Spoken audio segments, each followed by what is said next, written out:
Não. É mais quando não se teve treinamento prévio para o Shinji, porque nem ele sabe por que ele foi chamado pra neve. Ele era só uma reunião de pai e filho depois de 3 anos sem contato. Só pela composição desse celuloide já dizem tudo, dado mesmo depois de tanto tempo sem ver Shinji, paira em cima dele tanto como uma autoridade, como uma do seu passado. Tendo abandonado seu filho quando criança após a morte de sua esposa Yui para administrar o projeto Eva, vemos sua frieza e total falta de empatia à sua própria carne e osso, não se importando com o que Shinji tem a dizer ou sequer tentar formular um pedido de desculpas. É só, entra no robô, Shin. E sabe qual? Tsukuyomi Misato tão do lado do Gen e colocar o moleque em perigo mortal para que salve o planeta. Eles estão desesperados a dar chance, mas o medo que se deve ter em estar nessa situação está longe de ser desproporcional. Muitas pessoas em primeira assistida, ou só por serem burros, acreditam que o Shinji é um covarde por não achar da hora ganhar um Megazord de presente do papai querido e destruir a porra toda. A lógica de Evangelion. Evangelion não é um Gurren Lagann da vida que vai ter um hiper hype pra entrar no robô, mais humano não, mas realista, mano. Apesar de achar que essa é uma certa fantasia de poder para muitos, eu gosto muito porque ele odeia o Eva e tudo que envolve pilotá-lo. Assim como o Ano odeia tudo que envolve processo criativo. É uma relação tóxica de validade que vai se fortalecendo na série de que as pessoas só apreciam pelo que ele faz, não porque ele é. Muitos também falam que Eva é uma desconstrução do gênero mecha, mas sabemos que a palavra desconstrução perdeu o sentido. Desconstrução? É aquela coisa, mecha também nasceu como gênero mais não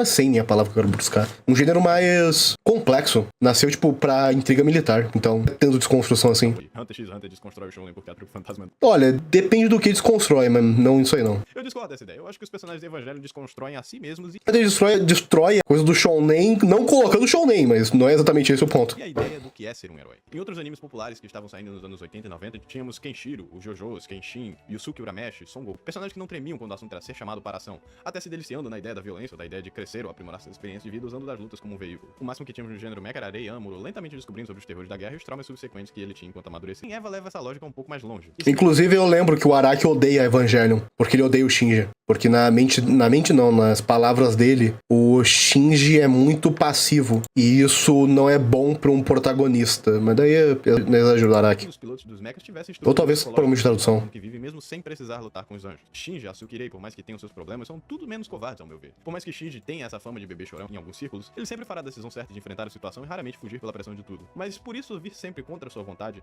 entrar no Eva vem com a frustração e a violência internalizada de alguém que não sabe como pôr para fora as agressões que sofreu na vida, sendo um pacifista. Aí aparece aqui. Ela não chega a brilhar no primeiro episódio, já que ela está um pouco machucadinha, mas é ela que serve como... Inclusive é impressionante, eu não lembro quanto tempo se passa, mas ela recupera relativamente rápido. Ponte entre Gendo e Shinji aqui ao decorrer da história. Shinji é forçado a ser um herói por entender a chantagem que seu pai faz alegremente, ligando tão pouco para o bem-estar dele ou de convencer seu filho com palavras quando ele pode simplesmente mostrar que é capaz de matar uma outra adolescente debilitada. Respeito isso do Araki. Por isso, O Araki é a pessoa que menos tem a temer na indústria. Ele sucedeu o Toriyama nisso. Porque o Toriyama, ele pode fazer qualquer coisa e ninguém vai tirar a razão dele. Qualquer coisa que não seja criminosa, pelo menos. Tipo, o cara, não gostei desse cara. O que você sabe? É o Fio de Jojo. Pronto, acabou o argumento. Tipo, o cara, ele criou talvez a franquia de anime, ou franquia shounen, que atualmente é a franquia shounen mais importante. Franquia, ele vai dizer, não obra. A franquia shounen mais importante.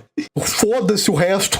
Não tem mais o que você discutir com esse cara. Ele tá certo, mesmo tudo errado. A unidade 1 já se mostra incrível quando o Eva o protege antes mesmo de ligar com o piloto dentro. E é aí que a putaria finalmente começa. Shinji é colocado no robô onde é submerso em um líquido chamado LCL que o permite entrar em melhor sincronização com Eva, enquanto os deixa respirar debaixo d'água. É uma analogia direta que os pilotos estão voltando nos úteros da mãe, com direito a uma versão gigante da bolsa miniótica onde os bebês ficam na gravidez. Só que aqui esse retorno às origens faz tudo menos bem para as crianças. Shinji sai para o combate com toda a sua glória. O anjo Sachel e a unidade 1 se encaram e, fim, o episódio e nunca mais encostar no anime com quão bom ele é em te instigar a ver o próximo, cara. E o próximo episódio nem dá uma conclusão direta sobre a luta contra o Eva. Tudo que nós vemos é o Shinji apanhando contra a Sachel. Sua falta de experiência... Eu coloco o diretor do Evangelion na mesma prateleira do Gin Urobuchi, que ele pegou uma obra meio estranha, meio específica e conseguiu deixar interessante, pelo menos. A questão é que o do Evangelion fez uma obra boa. Eu odeio Madoka, mas não é esse o caso. Mas realmente, essa parte do final, de toda a trama do episódio, não ser sobre o ataque que tá...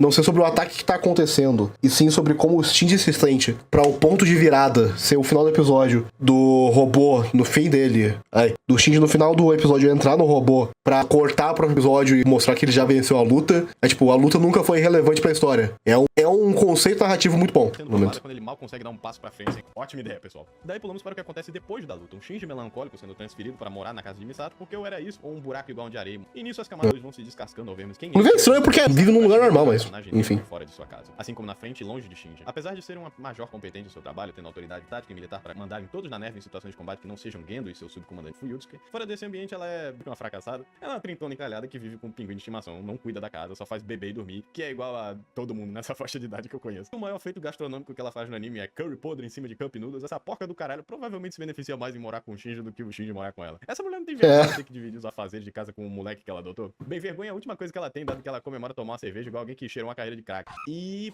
esse frame aqui é poderoso. Você sabe quantas playlists de moleque sad boy nasceram por causa desse frame? Isso aqui marcou uma geração mais do que muitos animes. Na dúvida, não dê muita corda nos doidinhos por aí que tem foto de perfil com essa imagem específica. O contraste entre como Misato e Shinji tratam um ao outro... Exatamente. Em parte, Misato vai vai ser uma espécie de figura materna para Shinji enquanto pulando vários estágios da maternidade. Estágios bem importantes como o amadurecimento e superação de seus próprios traumas para ser uma adulta responsável o suficiente para cuidar de si mesma. Há várias instâncias onde ela tenta disciplinar o Shinji e passar a imagem de alguém que ele possa confiar. Mas muitas vezes essas mensagens mistas entre flertes, ordens e carinhos faz com que ela nunca seja inteiramente nem chefe, nem mãe, nem guardiã, nem figura sexual. Quando jovens podemos ver a liberdade de alguns adultos e invejá-los por poderem fazer o que quiser com suas vidas, até chegarmos lá e enxergarmos que, em alguns quesitos, estamos mais presos ainda na nossa mente e imóveis desde sempre, falhando em sermos diferentes do que sempre criticamos, o adulto mal resolvido, que carrega os mesmos problemas que tinha quando jovem. Por mais que Misato queira ajudar, sua incapacidade de entender seus próprios sentimentos a deixa incapaz de ajudar quem ela quer. Enquanto isso é explorado, vemos a recuperação traumática do piloto em sua primeira missão, assim como a explicação do que está acontecendo. É interessante ver que Evangelion, não todos exatamente, ao mesmo tempo que todos, em algum grau pelo menos, todos têm algum grau de problema, não de problema, mas carência de certo modo, tipo, algum grau de fracasso na vida. Ou carência social. É interessante. É uma coisa que você... Tipo, que quem estuda isso... Eu falo isso porque eu estudei isso. Estuda a criação de personagem, pelo menos em termos de história. Tá bom que história mesmo. Começo, meio e fim, não contos. Tipo, sei lá, um Kino da vida. Embora Kino também tenha um pouco disso, mas não é exatamente esse ponto. Que cada personagem tem que ter uma relação com o tema principal da obra. E daí o tema principal da obra de Evangelion, eu diria que é psicologia, só que é tipo carência. Eu não sei dizer o certo, eu teria que procurar uma palavra exata pra isso, mas tinha uma foto do Shinji de perfil, exatamente. É tipo, é difícil de explicar, é um extremo. É tipo camadas, melhor dizendo. O cara da foto, o cara do vídeo da Sabrina Sato, ele provavelmente tá, como eu posso dizer, existe 3 layers. Deixa eu pegar um paint pra ilustrar. Deixa eu aberto ainda por cima. Como é que eu... Ctrl Z. Existe 3 camadas. Vou fazer uma pirâmide meio foda-se aqui. Tem a camada 1, a pessoa que não entendeu a obra. A camada 2, a pessoa que entendeu a obra e mesmo assim ainda é chata pra porra com relação à obra, porque não entendeu a obra, que é aquele cara que, tipo, nossa, como essa obra é profunda, ela critica tal coisa e tal coisa e tal coisa, tipo... Em questão de inteligência, tipo, eu entendi a obra, agora eu sei de tudo. E daí você tem a terceira camada, que é a pessoa que entendeu a obra e não gostou da obra. Tipo, pega alguém que... Talvez eu esteja aqui com uma Madoka ainda por cima. Talvez. Eu não vou tirar meu mérito nisso. Eu esteja aqui, que é a pessoa que entendeu a obra e não gostou da obra mesmo assim. É bem específico.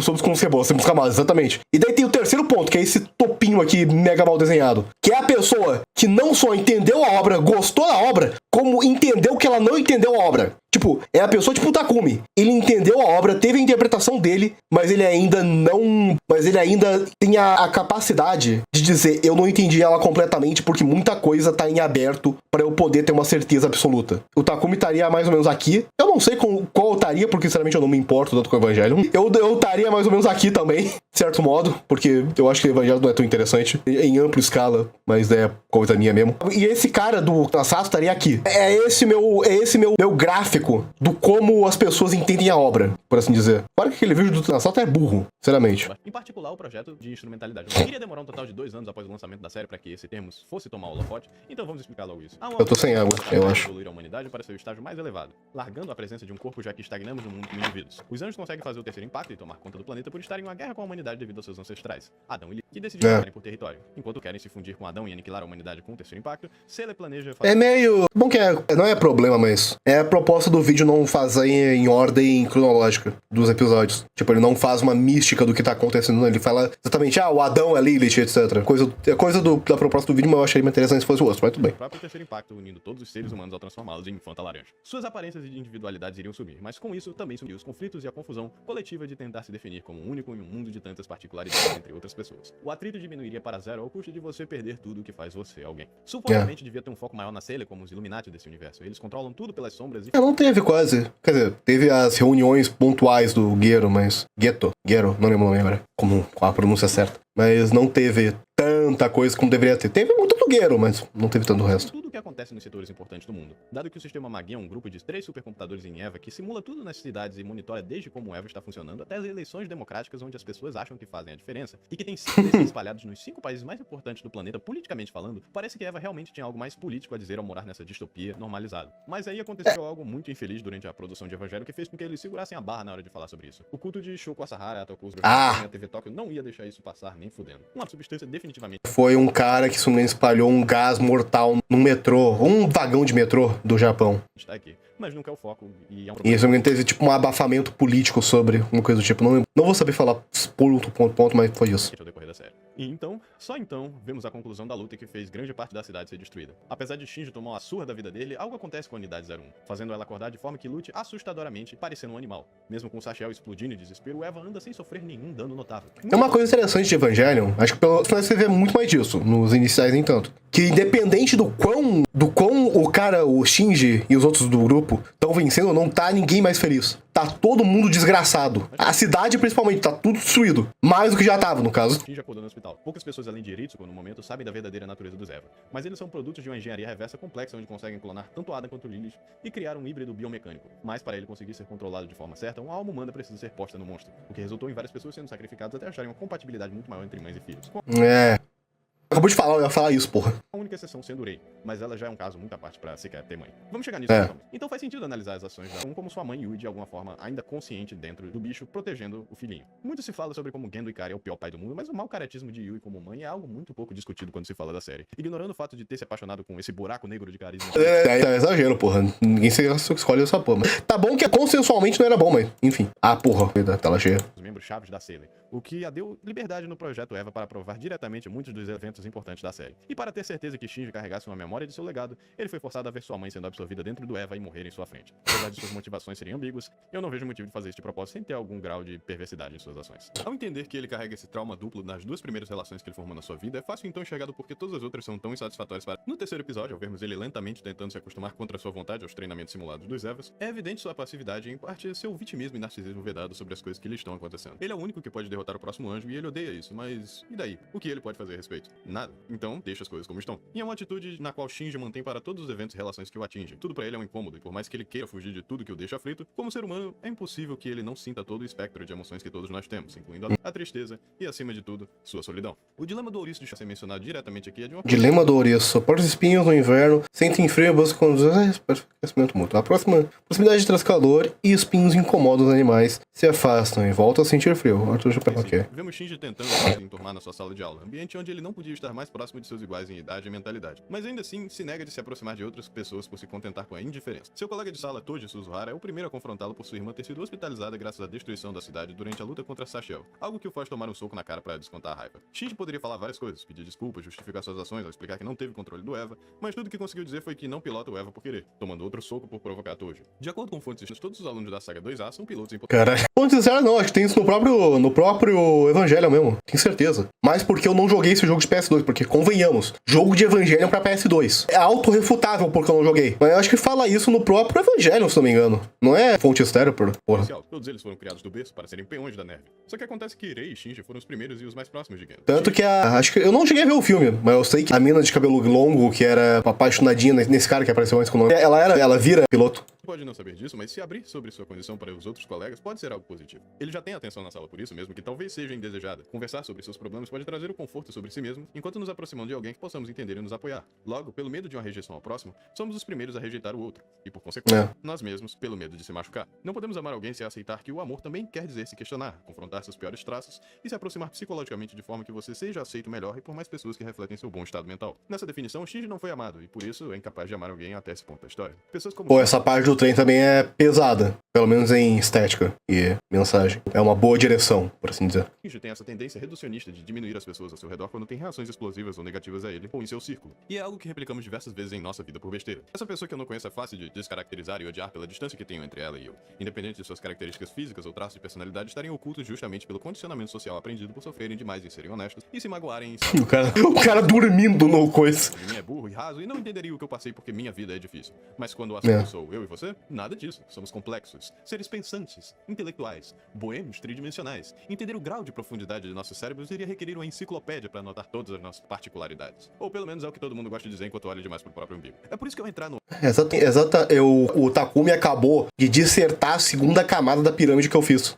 Eva para ver a luta contra o quarto anjo, o combate vira pano de fundo para que Toji e Kensuke possam tentar compreender na pele o que Shinji teve que passar para manter a paz por mais uns dias e a pressão em ter que fazer isso novamente sem saber quando o próximo virá. E, ironicamente, apesar de Cara, os caras vão pro Eva, não lembro agora. Né, eles vão. resolver os problemas que ele tinha com os colegas, isso cria um outro problema que briga com ele por não obedecer às ordens de bater em retirada e decidir matar Shao. Faz os dois terem uma briga séria que faz Shinji contemplar nunca mais pilotar o Eva e ir embora da cidade. Foi estranho descobrir durante minha pesquisa da obra que esse quarto episódio foi o único deles em que Hideaki Anno não dirigiu ou escreveu, essa função sendo dada para seu co-roteirista Akio, como também foi um que por muito pouco não foi cortado da produção inteira, já que queriam ir logo para a luta do Ramiel e o desenvolvimento da... O que me parece um absurdo, porque esse episódio é a ponte que une as duas sagas por ilustrar o que Shinji faz ao tentar fugir. Ele está perdido, andando pela cidade, implorando que alguém o note, que alguém perceba ele sofrendo e o salve. Na perspectiva dele, é injusto ele ter sido repreendido quando fez a coisa certa, destruir o anjo como eles queriam, e ao conversar com Misato sobre o assunto com o próprio, ele já consegue ver a completa submissão e a falta de expectativa que ele tem para a sobrevivência e o bem-estar de si, falando que se algo der errado e ele morrer, ele não liga. Misato não tem raiva de Shinji por si só. Ela obviamente carrega um culpa por forçar um moleque a estar nessa situação indesejada. Mas ter que ouvir isso repetidamente é algo que a irrita e a faz descontar sua raiva nele, mostrando a imaturidade e afastamento emocional de alguém que deveria o acolher. Ao encontrar Kensuke e passar uma noite com ele por pura sorte, Shinji consegue entender que seu colega de classe também tem uma vida difícil. O garoto também não tem mãe e admite ter inveja de Shinji apesar de tudo, porque ao crescer brincando de soldado e de guerra, cultura herdada de um mundo pré-segundo impacto que não existe mais, ele ainda tem a noção propagandista de que a guerra é algo heróico, que morrer em batalha é o dever de todo homem. Conceito que Shinji, por estar na linha de frente, não podia discordar mais. Ele não quer furar a bolha de Kensuke e destruir o que suas fantasias significam para ele como jovem iludido usando seu entretenimento como uma paixão para viver e aturar o vazio. Mas ao fazer isso, ele só se aliena mais dentro de sua própria casca de sofrimento chamada de mente. E o mais irônico é que após Misato concordar que talvez Shinji mereça sim um futuro melhor que não envolva o risco de morte e agonia constante do que pode vir no futuro além do período turbulento que já é a adolescência, ele faz as pazes com Toji da forma mais macho possível, dando um socão na cara dele como um pedido de desculpas. Pode não parecer, mas se você briga com um moleque na escola e depois faz as pazes com ele a ponto do mais forte ganhar seu respeito, você acabou de fazer uma amizade que vai durar pra vida inteira. Misato tenta Eu nunca tive isso, mas eu concordo. encontrar Shinji uma última vez agora que ele foi demitido, seja pra pedir desculpas ou apenas dizer adeus. Mas o trem acabou de chegar e tudo parece perdido, até que de repente, vemos que Shinji, de forma inusitada, desistiu de desistir. Por bem ou por mal, ele decidiu continuar a pilotar o Eva. Não porque ainda quer morrer e não dá valor à sua vida fora do Eva. Deixa eu aumentar um Apesar pouquinho o disso som voltar aqui, perante a será que tá um personagem, pouquinho mas porque baixo? a esse ponto ele já estabeleceu vínculos fortes com quem encontrou. E dizer adeus seria negar as coisas boas que tal conforto emocional lhe oferece. Com isso, Shinji é bem-vindo em casa mais uma vez, se sentindo mais seguro nas mãos da capitã de forma muito mais aconchegante do que poderia antes de resolver tal atrito entre ela e consigo mesmo.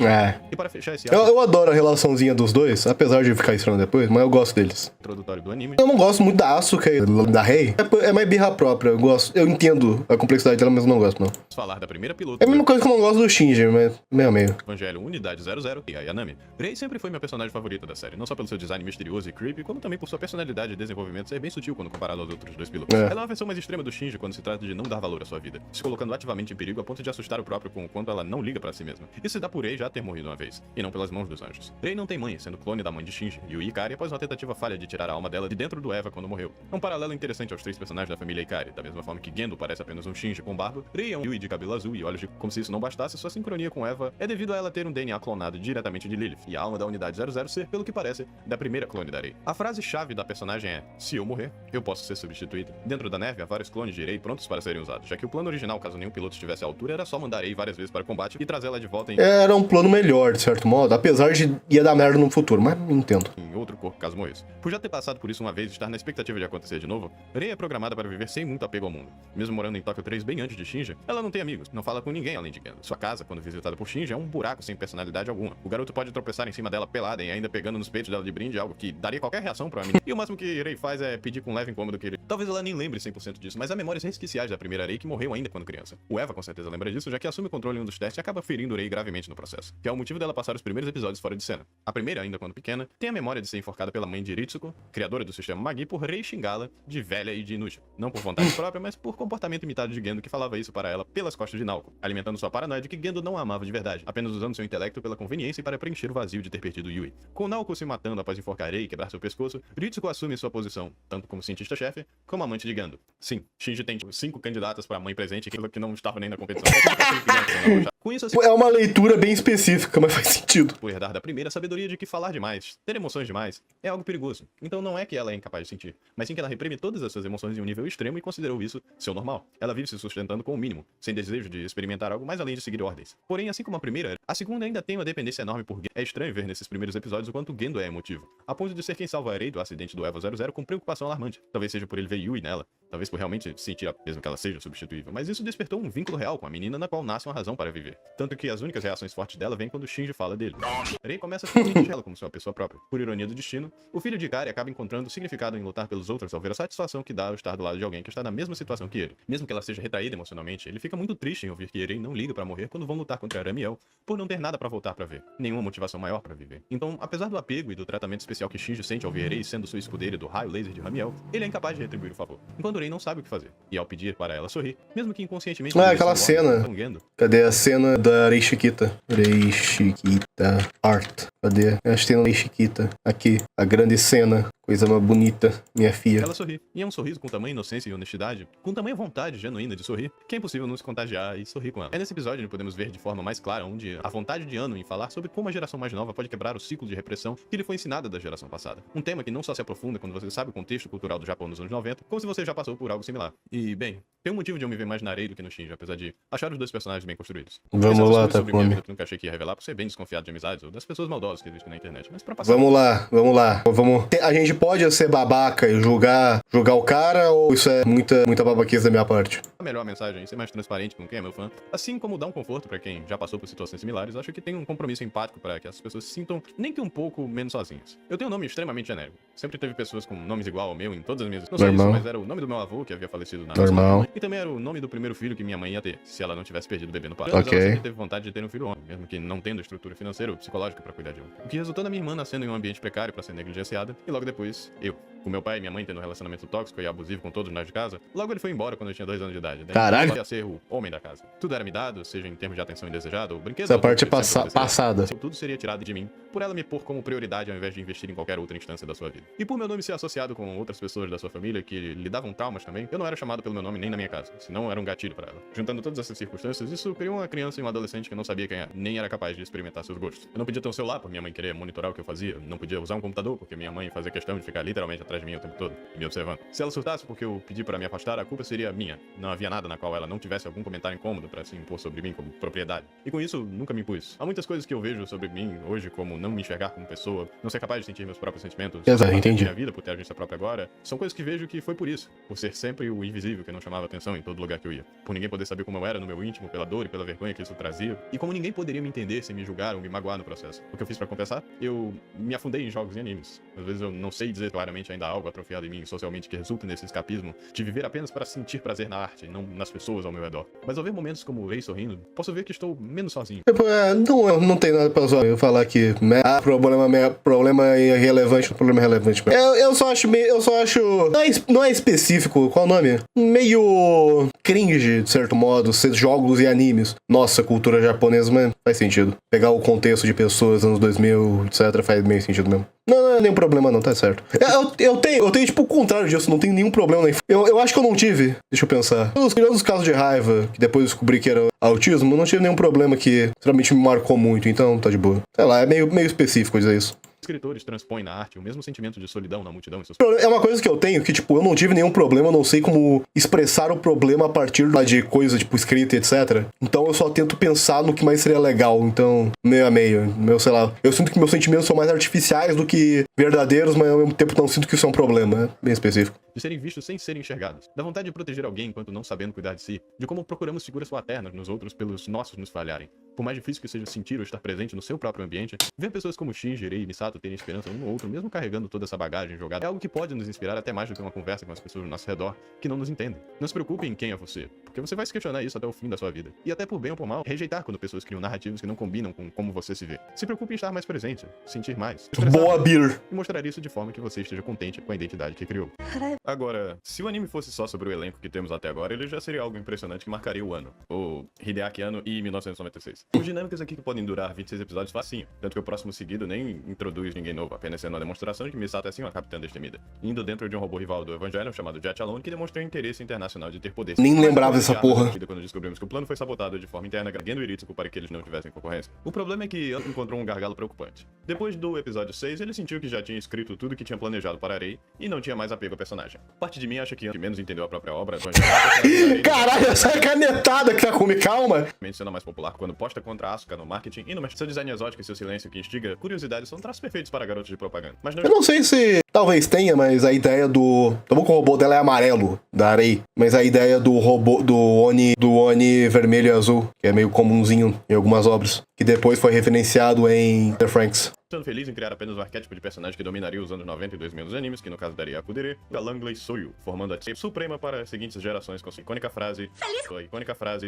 A introdução de Asuka é tão Feliz boa quarta. quanto a de Shinji ou do Eva 01. Enquanto os dois outros pilotos são como tartarugas saindo das cascas e se escondendo quando preciso, Asuka é como um pavão selvagem, mostrando tudo logo de cara. Literalmente, a primeira cena em que ela aparece é com um sorriso na cara enquanto sua saia sobe no vento para mostrar a calcinha. Ela é sem dúvida uma daquelas garotas... Piada. Eufemismo pra não dizer insuportável. Tudo pra ela é motivo de briga, mostrando... Isso que é realmente insuportável. Quanto mais ela interage com o grupo. Ela não perde nenhuma oportunidade pra desmerecer o Shinji, até batendo nele e assumindo o pior dele como um pervertido, enquanto se sensualizando e procurando... Cara, pera, o holograma bateu no Shinji.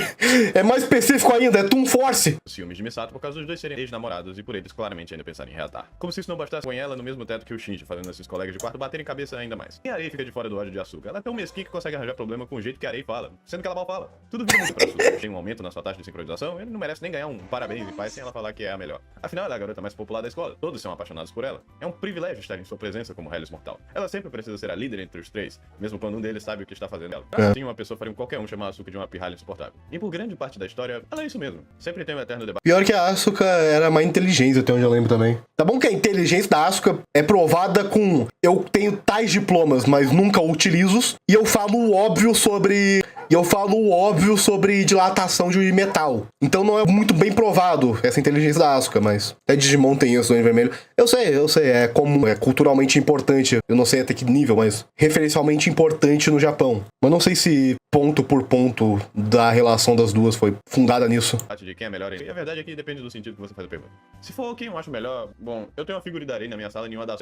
Não era essa não. Essa aí é figura barata. Darei que eu ia pensar em comprar. Mas é a mesma pose, eu acho. Mas se estivermos falando de quem... Eu tenho alguma figura de Evangelho? Acho que não. Não tem nem de Mecha. Nossa. Não, eu tenho um Bionicle da Lego, no máximo. Eu tenho um Bionicle da Lego, no máximo. Quem teria o relacionamento mais funcional caso fosse formar um par com o Shinji, ainda seria a Arei. E a do Shinji ainda seria um caso de pseudo-incesto por ela ser a mãe / irmã dele por... Querendo ou não, sim, mas... Clonagem. Odeio Freud. Mas, eu odeio o Freud. Eu lembro de uma em específico, mas acho que deve ter mais. Do Shinji falando que a Arei parece uma mãe. Eu lembro que tem uma que ele fala que ela limpa que nem uma mãe na escola. Mas eu acho que deve ter muito mais, que eu não tô lembrando agora de cabeça. Eles podem não ser o casal mais funcional do mundo, mas os casais no mundo real dificilmente são também. Eles se merecem. Você torce para eles como indivíduos, para melhorarem seus defeitos e, por consequência, torce para que eles interajam melhor um com o outro. Assim, o trio principal e secundário... Não, tem tanto, sinceramente. Ritsuko e Kaji melhor. Eu não peguei a brisa de Evangelion, tanto porque eu vi bem depois, acho que 2022? 22 ou 21 que eu vi Evangelho. Então, não vi na época e eu já vi com opinião formada, então não moldou a minha opinião. Apesar de eu realmente ter gostado. O ritmo dos episódios aqui toma um rumo diferente, virando mais um monstro da semana, enquanto o pano de fundo é lentamente puxado.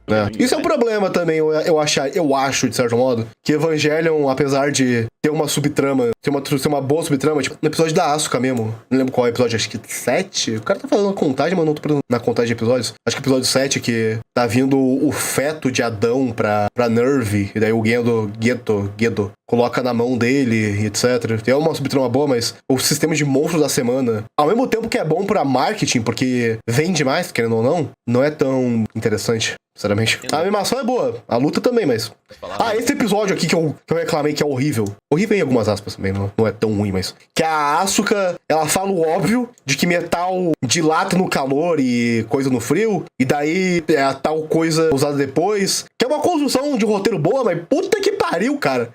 Você quer colocar o personagem inteligente falando uma coisa inteligente? Faça essa coisa inteligente ser inteligente, pelo menos. Mas ainda temos umas pérolas boas, tipo quando a Nerve fica sem energia e vemos o grande vilão... Esse episódio é legal. Mestre da manipulação, enganando tanto seus trabalhadores quanto a organização mais poderosa do mundo, não tendo psicológico pra aguentar um calorzinho sem pegar uma bacia. Se passasse o Brasil, ele tava fudido. Pior que o Evangelho deve ser mais calor que o Brasil. O Japão tá internamente no calor, no verão. E o verão do Japão é quase tão infernal, em certos lugares, do que do Brasil. Que é um canal com essa estética do demônio azul e vermelho. Olha, eu vou dizer que já tem um, não é do vermelho e azul, mas não é um canal bom. Mundo Torajo. Eu coloquei Torajo. O Mundo Torajo é exatamente essa estética do cara verde e do cara vermelho. Querendo ou não, é assim. Eu falei, não é um canal bom, mas... Ia ficar um saco. mas porque Kaji e Asuka exploram temas que os outros do elenco não conseguiriam puxar sozinhos. Voltando para Asuka, como eu vi esse anime mais ou menos na idade que ela tinha, é fácil projetar alguém nela, imaginar-se na idade de Shinji tendo que aguentar meninas insuportáveis. Mas tem um detalhe que muda tudo nela que faz Asuka ir de um personagem unidimensional para um dos mais humanos do anime. Ao contrário de Yui, que morreu no Eva, a mãe de Asuka, Kyoko, conseguiu ficar viva após o experimento para transferir sua alma à unidade 02. Mas isso veio ao custo de sua sanidade, ficando debilitada a ponto de reconhecer Asuka como filha, preferindo dar carinho a uma boneca de pano do que ela. Isso criou na menina um complexo bem forte, onde por mais que ela tentasse chamar a atenção da mãe, ela a tratava como lixo. E no dia que foi convocada para ser a piloto, o motivo na qual Asuka estava se esforçando tanto dá como presente um suicídio causado por sua perda de identidade, assim como pelo seu marido e pai biológico de Asuka tê-la traído. Assim como Rei, sua mãe está dentro do Eva por não saber a natureza do projeto, o que a faz pensar que ela só foi abandonada pelo resto do mundo. Quando então vemos como ela age, é fácil entender que sua necessidade por validação masculina... Tipo um canal de gameplay e outro canal de análise ou algo do tipo. Porra, ia ser interessante mesmo. Talvez. Pior que eu tô tentando arrumar uma identidade melhor pro canal. Talvez eu tente pensar uma coisa do tipo. Realmente parece uma coisa que eu faria. Sei lá. Eu tenho a ideia de fazer uma coisa hiper específica a troco de nada. Então, é uma coisa pra anotar. Queria quando criança, criando um ódio pela mãe a ponto de dizer que nunca mais deixaria ninguém a ver chorando por ser uma posição fraca. Lembrando do que ela ficou antes de se matar. No fundo, ela, assim como todos dentro e fora de Evangelho, só querem ser entendidos sem se sentirem julgados. Sem ter que soltar um diálogo explícito e doloroso sobre como são e o que sentem. Os personagens de Evangelho são bons, eu só não gosto deles. Sua atitude mesquinha é boa para esconder o sofrimento que ela tem em seu íntimo, algo que, por experiência, tenho que admitir que funciona. Que não é Vamos voltar realista. pra mim por um segundo. Como deixei subentendido De novo. a relação com meus pais. Minha mãe sofreu de transtorno bipolar a vida inteira, então papo de entrar em surto e puxar uma faca pra brigar com meus outros familiares. Eu não era Cacete. pra ser chamado pelo meu nome, mas era considerado homem de casa antes mesmo de virar homem pra resolver essas situações. Minha supressão emocional vinha de qualquer reação negativa que tivesse. Também Seja tenho essa sobre ela, ideia. mas por estar por perto dela, causava uma reação em cadeia para ela entrar em surto mais uma vez. Então sempre fui ensinado a não ter emoções. Foi uma infância e uma adolescência de ver ela se jogando em carros, ameaçando suicídios, dizendo que a culpa ia ser Cacete, da minha família ou cara. minha. Visitando ela em internatos e manicomes em período de 2 em 2 meses, com a responsabilidade sempre caindo em mim, o mais novo. Por não ter morrido, nem como minha irmã ou velho como minha avó, estava em mim toda a pressão de estudar. Tá, como ele tem deficiência, ela tem... Desculpe se é muito íntimo perguntar, mas ela tem o que exatamente? Porque apesar do Não tem uma perna, tem, sei lá, autismo. Eu tenho autismo, eu tenho passe livre pra perguntar isso. Tá, acho que eu tô metendo louco, então esquece. minha mãe nunca quis se declarar inválida e meus familiares apoiarem ela acima de nós, fazia com que minha opinião fosse descartável. Ser julgado por quem você não é, ainda mais pelas duas pessoas que são mais cruciais para a formação da sua identidade, é um rótulo interno muito pesado de se lidar. E ver esses comportamentos tão cedo enquanto não podia me expressar em meu próprio lar, causou minhas próprias crises suicidas a ponto de eu desistir de não prestar nem pra isso quando eu larguei aquele lugar. Por um tempo na internet, na vida real, eu criei uma personalidade mais forte e agressiva pra lidar com isso. Funciona, é ótimo na verdade. Eu devo ter um ego grande por isso mesmo, olha o quanto que eu passei quando tanta gente não aguentaria metade disso. Ajuda a espantar muita gente em companhia de quem você não quer nada a respeito. Mas, e quando você quer alguém do seu lado? E quando você vê amizades e contatos que podia ter sumindo, justamente porque você não falou o quanto os apreciava? E quando pessoas que você daria sua vida te distorcem baseado em falas ou atitudes nas quais você pensou que elas entenderiam? E quando você percebe que a maioria das pessoas não aguentariam passar por isso porque elas não precisavam passar por isso? Bom, isso te faz pensar que talvez você nem precisasse passar por isso também, mas passou. Adicionalmente, reforça que as pessoas não iriam te enxergar, não importa o quanto você fale. Eu sou uma pessoa acostumada com esse ódio da internet. Quando você vira chacota coletiva, te chamam de pedófilo, quando a maior coisa que você fala mal do anime favorito de alguém, você só precisa passar por isso uma vez pra entender que ninguém online é seu amigo de verdade. Mas quando isso acontece na vida real, quando é alguém que você se importa repetindo o mesmo discurso que você ouviu desde cedo, bom... Cara, eu tenho umas histórias, não uma, deixa eu pensar quantas tem na realidade. Umas coisas que teve isso, recente até, dos caras reclamando que eu coloquei, deixa eu pensar, acho que eu especificamente Devil May Cry 4 com nota, acho que 6 ou... Não, 4, uma coisa do tipo, 5 ou 4. E Catal achou como 7. É tipo, como você gosta de hentai e não gosta do Devil May Cry 4? Primeiro que o Devil May Cry 4 é ruim. Pronto. Segundo que eu não me importo. Tipo, é tão irritante ter que gerir conversa na internet com esse nível de argumento de pessoa que se acha pseudo-intelectual, enquanto na realidade nem sabe o básico de narrativa pra conseguir ver a parte boa e a parte ruim da própria obra que gosta e não gosta.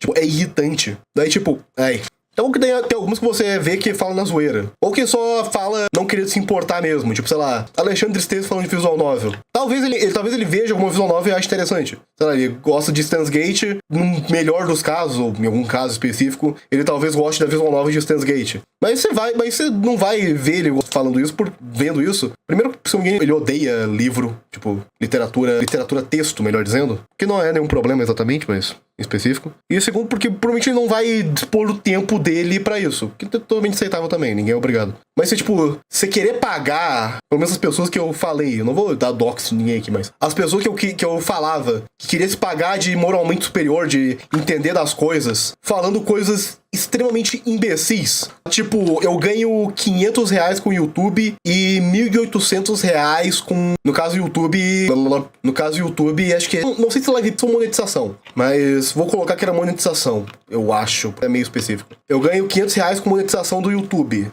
Sei lá, fazendo vídeo. E ganho, acho que vou colocar 2.100, mas eu penso especulativo também. Com trabalho formal. Não sei no que exatamente, eu não lembro agora. E eu vou largar o trabalho pra focar 100% no YouTube. É de uma incompetência que tem fatores do porquê é incompetente. Primeiro que o YouTube não é certeza pra nada. Começa por aí. Independente de você ganhar R$500 com o YouTube, mês que vem você pode não ganhar R$500 com o YouTube. Ao mesmo tempo que mês que vem você pode ganhar, sei lá, R$3.000 com o YouTube. É bem especulativo. Segundo que a pessoa parou de fazer vídeo e live e etc. há muito tempo. Tipo, soma 3 meses. Que no termos de YouTube é o suficiente pro seu canal ser mandado pro limbo, por assim dizer. Tipo, 3 meses sem nenhuma postagem é bem osso de se lidar. Segundo que a pessoa já não tem estabilidade financeira. Né? Isso é problema à parte. Não é culpa dela, necessariamente.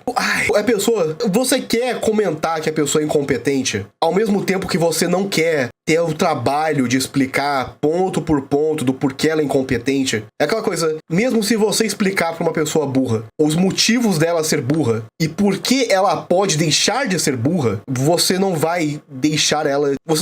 Ela não vai parar de ser burra. Muito provavelmente. Caso específico, ela realmente vai atrás, mas...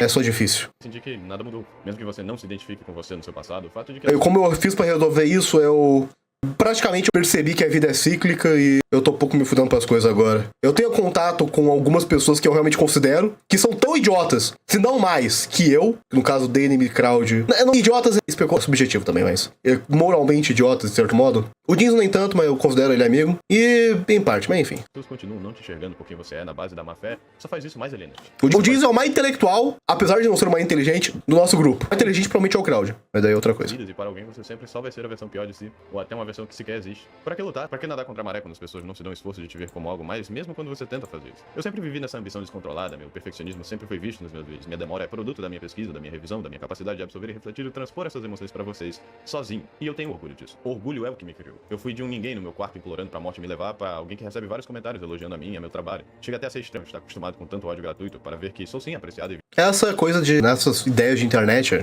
de querendo ou não fazer um conteúdo, independente do conteúdo, também depende, né? Mas fazer um conteúdo pra, sei lá, comentar coisas aleatórias e ver validação é interessante. É uma das coisas que me motiva um pouco a fazer, apesar de não ter tanta visibilidade, mas visibilidade é qual o nome? É um bônus, de certo modo, na minha opinião. Visto com honestidade. Nosso cérebro é negativo por natureza. Tipo, se eu ganhar visualização com coisa do YouTube é um bônus. Eu tô mais pela ideia do que coisa. Não sei o que ouvimos diferente. E para cada 9 ofensas, o primeiro elogio vai soar alienante e que não merecemos isso. E com essa mentalidade, com esse viés, é difícil sentir que você é capaz de mudar. Ou que as pessoas poderiam ser mais fáceis. Que você poderia sim ter mais aprovado que seu olho. Quando eu vivia o que a Asuka passava, obviamente ia rejeitar um personagem assim. Mas tendo o dobro da idade que tive na primeira vez que assisti Evangelion, é difícil não olhar pra ela e achar que ela merece um abraço. Porque ela é só uma criança. Os adultos em Evangelion, no caso, Kaji, Misato e Irito, também é. Que não mudamos porra nenhuma quando viramos adultos. Misato só entrou na neve por causa do seu pai ter morrido no segundo impacto e... Essa parte da Misato é uma das melhores do Evangelion, apesar de quase não falarem tanto sobre, na minha opinião. Que a Misato é uma das... Acho que é a única até do segundo impacto sobrevivente. E tipo, ela é tecnicamente...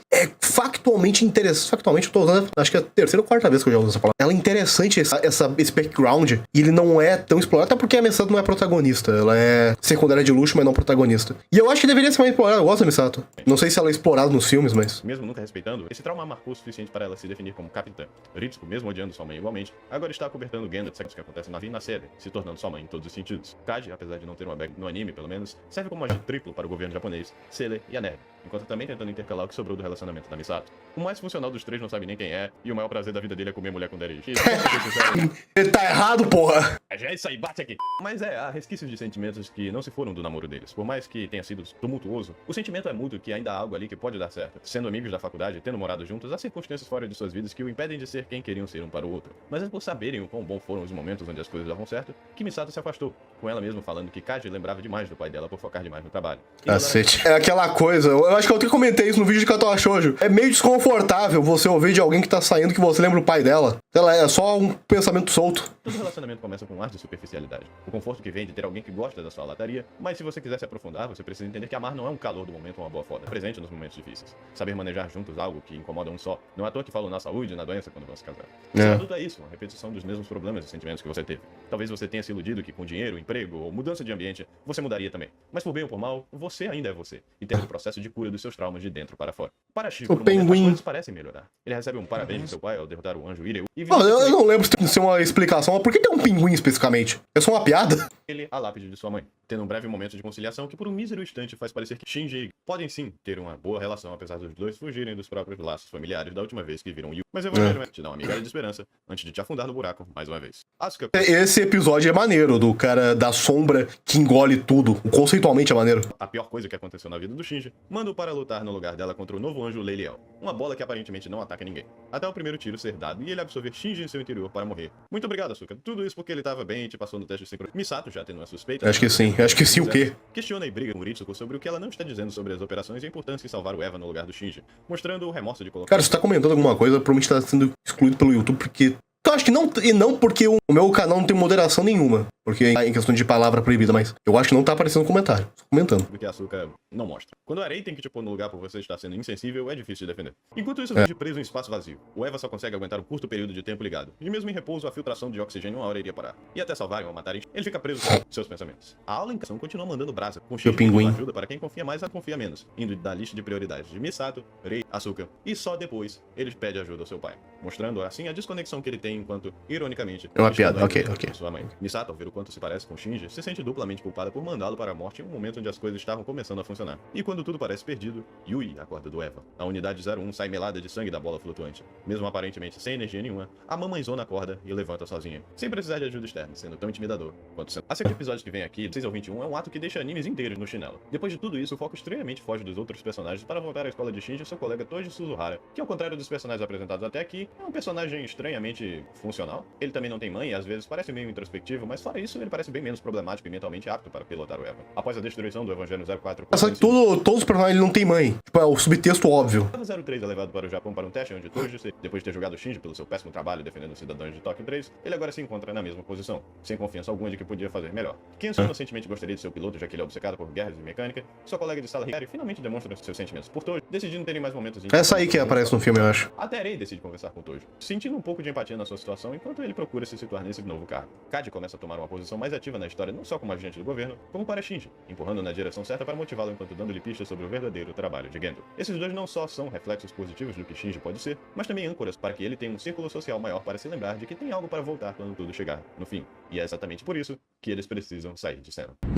Por que tem uma bomba nuclear no Evangelho mesmo? Mentira, eu sei, enfim. São incapacitados durante a explosão da base, fazendo Gendo o comandante da operação, enquanto Shinji é o único que não sabe que Toji é o piloto. Querendo testar o sistema de inteligência artificial que Sela queria usar no Zero, o fato de todos os pilotos terem hesitado matar o anjo por um humano estar sendo possuído faz com que Gendo ligue o piloto automático, estraçalhando o Eva 03 em 1000 pedaços, mesmo após o anjo parar de agir. Como se isso não bastasse, ele ainda força Shinji a destruir o Entry-Plug com as próprias mãos, acreditando que matou não só um ser humano, mas seu igual. E quando ele descobre que não foi um assassino, ele vê que quem estava no Eva 03 era seu melhor amigo. Sentindo-se traído por seu pai quando as coisas estavam começando a amenizar entre eles, Shinji quase destrói a neve em um surto se não fosse pelo Gendo mais uma vez, assumindo posse do Eva. Para quem não sabe, era a ideia do Reno que Toji morresse nessa cena. Afinal, no primeiro episódio que ele aparece depois, ele tá com uma perna menos e analisando o dano que ele sofreu e o tamanho do plug, era pro cadáver dele estar distorcido feito um pano molhado. Mas por decisão dos supervisores, essa ideia não passou porque eles não queriam mostrar nenhuma criança morrendo em horário nobre. O Eva depois foi lá e descontou a raiva matando mais 2 crianças na série, bem considerável na produção do episódio 19, já que é de longe o episódio mais bem dirigido em termos de animação. Por lutarmos contra o anjo que chegou mais perto de matar todos os Evas e causar o terceiro impacto. Mas é o da broca, né? Fica de fora como um personagem que só tem um último encontro com Hikari antes de desaparecer da história por completo. Do jeito que a conclusão dele foi posta numa corrida apenas para ele não ser mais utilizado no plot, acho que faria mais sentido ele morrer ao invés de só ser descartado dessa forma. É a partir desse episódio que ficam claras as evidências de que essa mania obsessiva e perfeccionista do ano de ficar reescrevendo e mudando partes do diálogo e dos roteiros dos episódios uma hora ia pesar. Graças a alguns dos ex-membros da Gainax, temos acesso a roteiros de episódios inteiros que foram refeitos.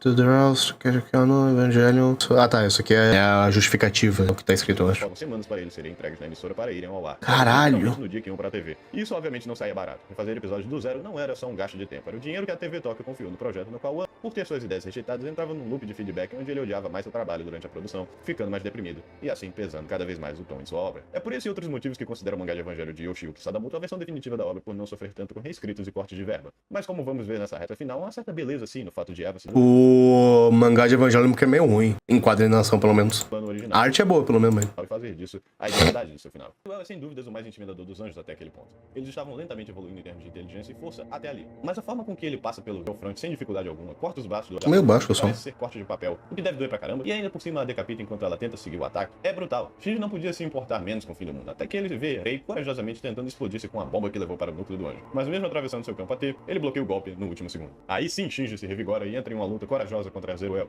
se identificando como o piloto do Eva 01 que precisa salvar o mundo. E justo quando ele parece ter a vantagem, o Eva desliga, fazendo com que tudo se pareça perdido com as cutucadas que o anjo dá no núcleo exposto do Eva. E aí acontece. Yui acorda mais uma vez, só que no lugar de só proteger seu filhinho, ela decide comer o núcleo de Zero El, adquirindo a energia infinita que os anjos têm desde que aquele órgão se mantém intacto. Em compensação, nosso companheiro Shinji acaba virando circular. Aí que realmente vemos sendo repetidas ad infinitum. Há momentos onde Eva parece que vira um audiodrama, deixando a dublagem fazer o trabalho inteiro no lugar da animação. E com o elenco de é um fato curioso que Eu nunca devia aprender o drama. na história 2, fase oral, porque pelo que indica, esses episódios aproveitaram que nem todos eles eram feitos em ordem para serem mais experimentais, justamente nas sequências que estavam inacabadas. O episódio 14, traçando uma história 1, podia ser muito bem apenas um episódio de recap que me faz pensar, ufa, me poupei o trabalho de resumir mais um episódio, mas na verdade isso mostra que, mesmo tentando fazer um episódio mais econômico, Anno ainda usa truque de edição e coisas como colorir as vozes e rabiscar nomes dos personagens onde suas silhuetas ou animações deviam estar, que poderia parecer preguiçoso, mas acaba sendo um toque detalhista muito charmoso. Geralmente o orçamento de anime são feitos por temporada, o que quer dizer que se o anime tem 3 episódios e você tem 3 mil para gastar na série inteira, o ideal pode parecer gastar 1k por episódio, mas na real, como vai ter episódios mais relevantes e que irão requerir uma direção com mais capricho, A questão que eu acho que não tinha necessariamente temporada até Evangelion. Ai! A maioria dos episódios de animes gerais, até Evangelion era meio arbitrário. Não tinha, tipo, um core de temporada. Era meio tipo, quantos vai ter? Faz uma soma geral e tenta adaptar. Depois de Evangelion, que tem 26 episódios, ou 24 ou 26, alguma coisa do tipo, eles tentaram fazer mais season. Tipo, 3 meses pra tal anime, etc. Como 1,5 no episódio 1, 0,8 no segundo, 0,9 no 3, e assim por diante. E a partir do fim do episódio 20, já podemos ver como o Anno não só tinha extrapolado a grana que lhe foi dado, como estava sem tempo ou moral para pedir por mais. Eu quero lembrar vocês que o Shinji é tão cabra macho que ele conseguiu voltar espontaneamente para o próprio corpo em nível molecular enquanto na forma de LCL. Coisa que o próprio sistema Magi tinha considerado impossível após 30 dias tentando. Eu não quero ninguém dizendo que esse moleque não vale nada nos comentários, porque se reconstruir anatomicamente até voltar igualzinho como antes, é coisa que nem o Super-Homem faz. Não é só que Eu adoro essa imagem! tudo acabou bem. Que porra é essa? Que porra é essa? Enfim, a sentada foi amaldiçoada porque ele morre logo no episódio seguinte. Bem, a razão de verdade sobre isso é que o Fuyutsu que foi sequestrado em resposta da Sailor, verguendo fazendo o que quisesse para impedir a instrumentalidade de funcionar como queriam. Segundo Evangelion 2, a instrumentalidade da Sailor segue uma hierarquia diferente, onde eles teriam um comando maior sim dentro da união de sopa primordial, enquanto Gendo aparentemente por só querer ficar do lado de Yui, prefere que todo mundo vire LCL sem ninguém mandar em ninguém além dele. No fundo eles querem a mesma coisa, a diferença é quem protagoniza e faz o que na decisão final. Fuyutsu que sabendo que Yui entrou no Eva justamente para impedir que a Sailor protagonizasse tudo na instrumentalização por ser parente de um membro da organização secreta, então o plano para Gendo e se uniu a ele desde então. Cad consegue salvá-lo enquanto atrapalhando os planos dos 3 envolvidos, mas é morto no processo, mandando uma última mensagem para o telefone de Misato na caixa postal de que se voltasse vivo, provavelmente se casaria com ela.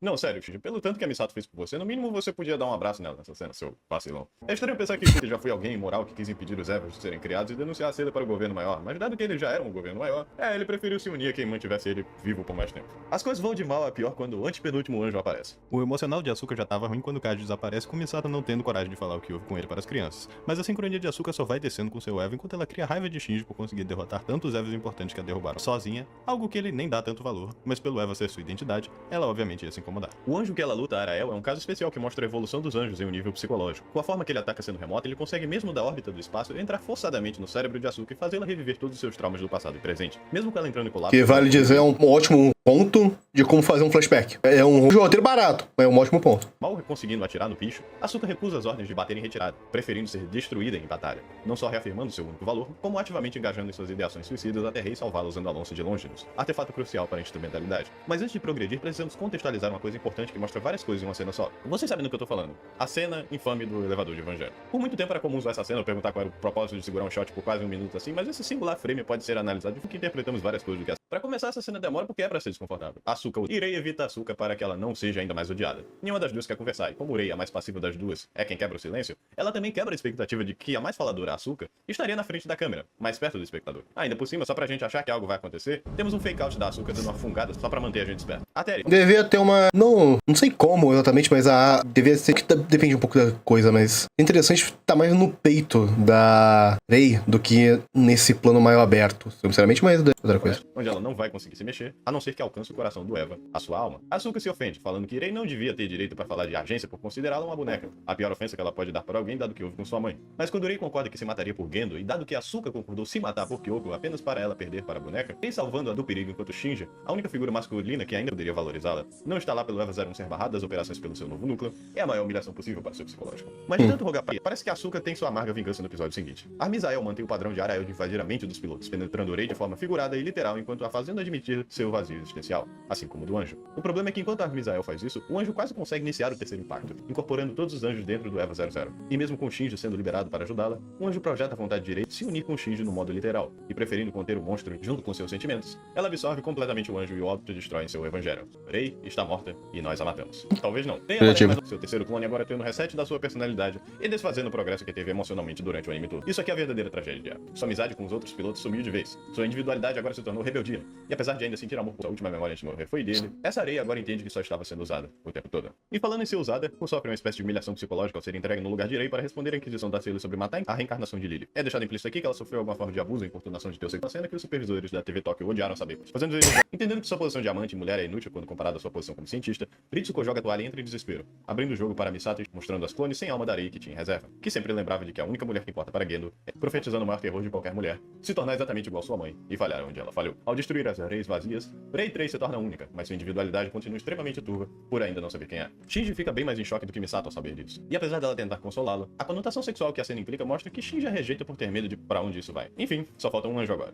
Rei está sem Eva, Asuka está catatônica em um nível tão perigoso quanto a de uma crise suicida, mal conseguindo se mexer enquanto espera a morte vir da negligência de seu corpo, e Shinji está alienado com todas as relações, o que faz o último anjo aparecer em forma humana para manipulá-lo. Este é Kaoru Nagisa. Eu aqui tenho uma aparição minúscula no anime, então você imaginaria que ele não fosse chamar muita atenção. Mas por pura subversão das expectativas, ele virou o segundo bichonem de cabelo branco que iria protagonizar histórias yaoi na cabeça das Fujoshi da época. O primeiro sendo o Sephiroth. Sendo introduzido como quinto piloto para substituir Asuka, ele consegue usar do Eva 02 sem fazer qualquer outra reconfiguração no robô. Isso é dado por ele ser, pela natureza de um anjo, uma cria de Adão com forma humana. De forma similar a Rei, ele foi criado pela Seda para... Boa pergunta, na verdade. Pelo tempo que temos com o Kaoru ser muito reduzido comparado aos outros personagens, a agenda dele fica bem mais difícil de se entender. Não sabemos se ele estava sendo manipulado pela Seda para achar que eles estavam do lado dos anjos, se ele foi mandado para lá só para manipular Shinji e desestabilizá-lo por matar um amigo. O máximo que sabemos dele é o que vemos nessas interações diretas, que são, bem, esquisitas. Podemos especular que como Rei, ele é uma pessoa que não tem muita interação com o mundo normal graças a Seda e a ser uma reencarnação de Adão em forma humana, o que me deixa triste é que ele não interage mais com ela, dado que eles têm um contraste muito grande, a ponto de ser Rei quem segura o tranco neutralizando com seu fio gigante que aparentemente ela tem agora. De novo, queria muito que essa Rei 3 tivesse um pouco mais de foco antes do tempo acabar, justamente por não conhecermos tão bem quanto a segunda. Ou até a primeira, então muito fica só implícito. O que não fica implícito é que Shinji não só é bissexual, como tem uma preferência muito grande por homens.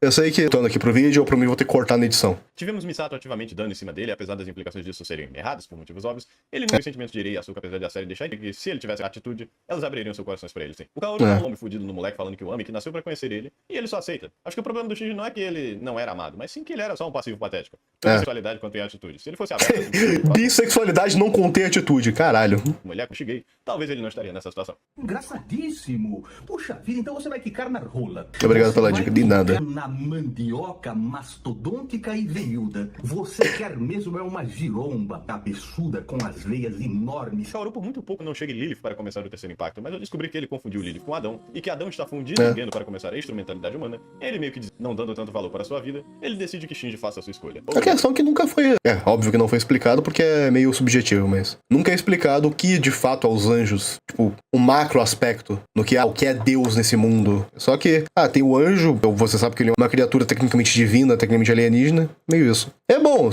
subjetividade. Ou ele o mata, deixando se ele concluir seu plano. Ele demora um tempinho pra Denotauro perder a cabeça de tanto. E aí, finalmente, chegamos nos 2 episódios finais, que é o motivo de que eu fiz esse vídeo pra começo de conversa. O final de Evangelho até hoje é divisível e controverso a ponto de preceder a fama do próprio negócio. Ao invés de irmos para alguma conclusão sobre o que vem depois dos anos, a guerra da Sailor contra os séries Eva ou qualquer coisa. Esse final de... Eu defendo a tese. O final de Evangelion é ruim, mas ele não tinha como ser bom. Tipo, ele não é ruim também. É hiper experimental, hiper específico, é extremamente subjetivo. Todos os pontos que ele quer abordar é muito interpretativo e ele não tinha como ser bem dirigido. Porque ele é absurdamente ambicioso pra isso. Que estavam te hypando pra ver como o grande confronto da série iria acontecer, não acontece. Quer dizer, hoje acontece. Quer dizer, mas não vemos como chegamos ali, pulando direto para a instrumentalidade humana. End of Evangelho para ilustrar como essa série de eventos poderia ter acontecido acontecido se fosse na série de TV, mas eu acho um descuido cognitivo dizer que o final da série de TV e o final do The End são a mesma coisa. Um complemento, mas a conclusão temática de Neon Genesis Evangelion, tanto por tom quanto por omissão do ocorrido, já fala por si só de forma que mesmo se The End não existisse, ele ainda falaria sozinho, como já fala hoje. The End, como filme, já estava sendo conceitualizado por Ano nessa época, já que ele viu a desgraça que a produção tinha se tornado pelo seu colapso, mas também, no final, ser essa sessão de terapia coletiva do elenco já diz muito sobre como o criador estava se sentindo. Na psicologia tem um conceito legal chamado contra-transferência, onde basicamente o paciente transfere suas emoções negativas ou positivas de volta no terapeuta quando ele se lembra de algo que ativa reações fortes nele. Memórias, traumas, dores, qualquer coisa que ele esteja remoendo de forma inconsciente. Tendo, por consequência, precisa ter a resiliência mental de fazer o mesmo de forma que não projete seus próprios problemas no cara que está tentando falar dos problemas dele. É o perigo de tentar ler de si mesmo ao ler texto da área. Estudar sobre ideações suicidas, traumas de infância e como isso afeta a vida adulta ou distúrbios comportamentais e seus motivos é algo que, quando se aplica a você, é preciso de certo nível de delicadeza para não ser afetado psicologicamente ruminando sobre como isso afeta, bem, você. E acho que isso é um empecilho de Ano leu obsessivamente sobre psicologia durante seu próprio colapso mental. Ele tinha respostas lógicas, mas somos, infelizmente, seres humanos que atuam mais sobre a emoção do que pela lógica. E por isso que essa pausa foi necessária. Para Ano, para o Steph e para a audiência. É estranho que, por mais icônico que o final de Evangelion foi e o quanto as pessoas usam de referência estética e parodiam o final do anime, não vi nenhum outro diretor se inspirando e tentando fazer algo igual, no sentido de parar o clímax da história para entrar nos bastidores. Porque não é comercialmente bom isso. É tipo, contra clímax, contra mercado, contra quase tudo que for se propor o final de Evangelion. E não é ruim, essa é a pior parte. Não é exatamente ruim. Ele só é impossível de ser dirigido. Ele não é... ele não tinha como ser bom, apesar de ter sido bom. Essa é uma constatação difícil de dizer. Tipo, inúmeras camadas do final de Evangelion. De deixar os personagens falar o que sentem enquanto abandonam completamente a estrutura anterior pra tentar algo. Porque é muito mais sobre interpretação o final de Evangelion do que sobre acontecimentos, eu posso dizer. Para fazer isso precisa de coragem que só ele não teve e que eu acho que só o Evangelion. Só Evangelion provavelmente vai ter. Até porque atualmente não daria pra fazer um Evangelion, de certo modo. Atualmente qualquer coisa que dê um sucesso comercial tão proporcional quanto o Evangelion teve ia acontecer outras coisas. Antigamente era uma época muito mais experimental. Tipo, tinha um sucesso um pouco mais... Não um sucesso mais fluvial, era mais uma margem de erro, por assim dizer, de que podia errar mais e ainda assim ser um sucesso. Atualmente, pelo nível de investimento das coisas, se errar muito, não vai ter o sucesso necessário. Tipo, o sucesso esperado, por assim dizer. É meio difícil dizer. Também é fantástico que, apesar do anime estar com a produção em pedaços, ela ainda entrega sequências de animação fantásticas. E a Não, realmente é bom. Na cena cômica onde o Shinji se imagina tendo uma vida normal sem o Zero, um ritmo tão grande que publicaram 2 mangás que se inspirou. Que quer ou não,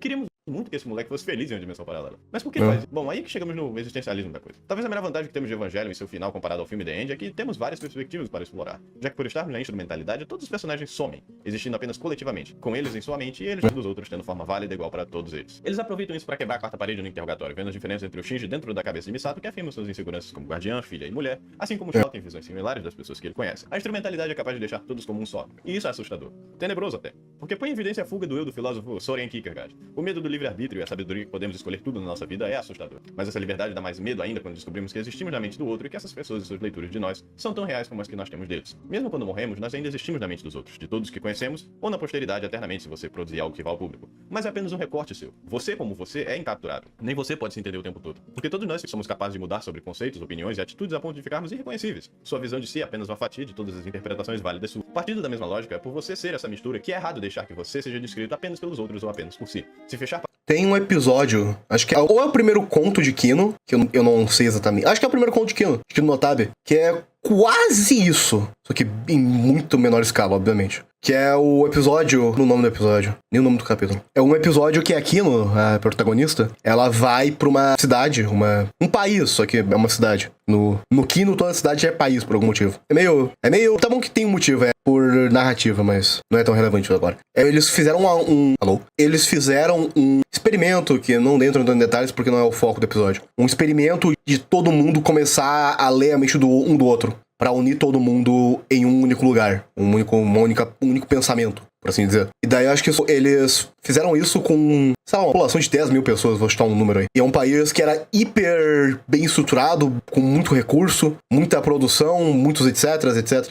E todo mundo que usou uma certa substância conseguia ler a mente de todo mundo ao mesmo tempo. E, tipo, todo mundo era conectado, a uma certa distância, pelo menos. Colocam uma certa distância de quanto é, mas é irrelevante. Só que o que aconteceu? Eles colocam a perspectiva da Kino, que não tem isso, e a perspectiva de um cara meio aleatório que ela conhece no meio meio tempo. E esse cara, ele tá hiper isolado da sociedade geral. Só que a questão, todo mundo tá vivendo hiper isolado a tipo uma distância de quilômetros de outras pessoas. Porque essa coisa de unir a mente de todo mundo foi benéfica por, vou chutar que 2 anos, não lembro quanto tempo eles dão exatamente, por 2 anos na obra. Daí, 2 anos, eles estão vendo, a Kino tá vendo no presente e eles falam 2 anos no passado. Daí a Kino, ela começa a questionar o que aconteceu, e esse cara falou, por 2 anos foi maravilhoso. Só que no primeiro momento que alguém começou a pensar alguma coisa negativa da outra, e no caso ele falou que ele teve um pequeno desentendimento hiper relevante. Ele falou que a esposa dele poderia ter feito tal coisa ao invés de tal coisa, regar as plantas, alguma coisa do tipo, mas hiper foda-se. Daí a esposa dele ficou desconfiada dele, se ela tava sendo uma boa pessoa. Daí todo mundo começou a se questionar o que tava acontecendo, se eles estavam sendo pessoas boas o suficiente para as outras pessoas, se